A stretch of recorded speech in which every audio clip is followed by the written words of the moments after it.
Zee 24 तास एक पाऊल पुढे।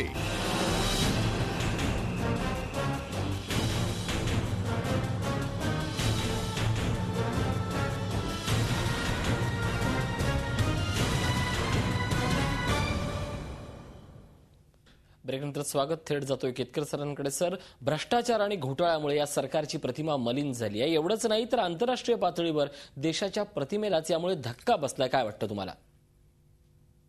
नक्कीच प्रतिमेला धक्का पोहोचलेला आहे, देशाच्या आतही पोहोचलेला आहे आणि देशाच्या बाहेरही पोहोचलेला आहे। कारण हे जे घोटाळे होते, या घोटाळ्यांनी यांची रक्कम किती हा मुद्दा वादाचा आहे।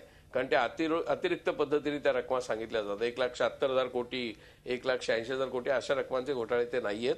परंतु समजा तो वादाचा मुद्दा आपण ठेवला तरी पण ते घोटाळे आहेत आणि त्याच्यामध्ये काही गंभीर भ्रष्टाचार झालाय आणि तो भ्रष्टाचार या सरकारच्या कारकिर्दीत झालेला आहे आणि या सरकारच्या कारकिर्दीतच तो उघड झालेला आहे। त्यामुळे नक्कीच त्यांच्या प्रतिमेवरती फटका बसलेला आहे। त्या प्रतिमेवरचा फटका प्रत्यक्षात त्यांना निवडणुकीमध्ये दिसून येईल आणि त्या निवडणुकीमध्ये मागच्यासारखं म्हणजे 2009 प्रमाणे त्यांना 206 जागा मिळतील असं मला अजिबात वाटत नाही।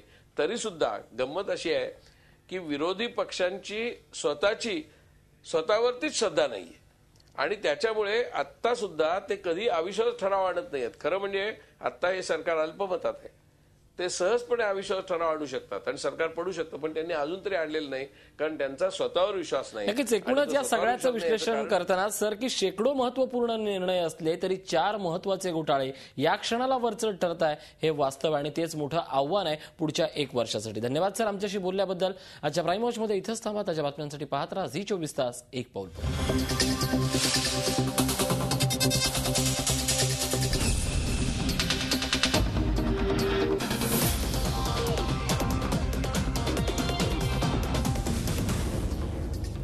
झी 24 तास एक पाऊल पुढे।